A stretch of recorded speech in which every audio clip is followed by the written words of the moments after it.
Looking to the future, I think the student experience will be different in the sense that it will be more customised and tailored to their needs, and it will also contain not just these kind of qualifications aspects, which is what schools do, but also these softer skills, which we think are very important in terms of developing a 21st century workforce, but more significantly in terms of developing people who can survive long term, because having all the qualifications in the world does not necessarily make you a successful individual.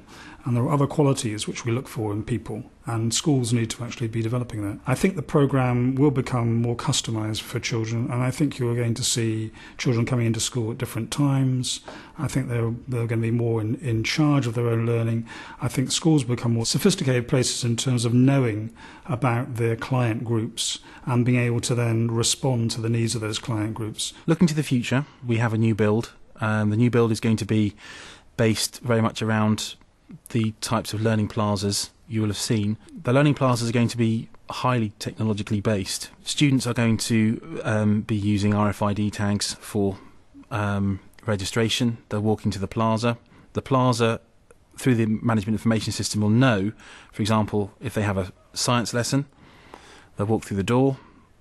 360-degree projection will show perhaps famous scientists up on the wall as they're walking through the door. They'll turn their tablet on. They'll have work pushed to them, their work for the day, their timetable for the day, any messages that they need to act upon, all driven by the MIS system.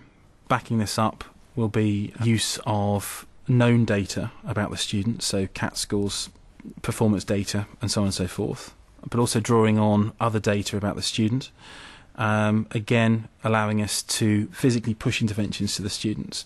So from a student point of view, it's going to be hopefully fairly seamless, but a far more personalised experience for them. I think staff will benefit from the future developments in the sense that they're going to work increasingly in groups, which means they have autonomy over their workflow. But also they can decide how to deploy the labour they've got. They may decide not to deploy the labour, as we've got at the moment, a 1-to-30 model, and they may decide to deploy it in more, a more efficient manner. And the design of space is such that they can do that if they wish. But we're not saying you've got to do it this way. What we're interested in is how they develop in terms of using the spaces and how they develop as groups, understanding what it is we wish to achieve at the end of the day. The registration element will be only one of the things that will be removed, but the Learning Gateway will allow them to produce and to deliver very rich multimedia environments for the students to engage in and walk in. And parents will be able to access mark books, access performance data on their students, look at the interventions that are in place for their students, and look at how they're progressing.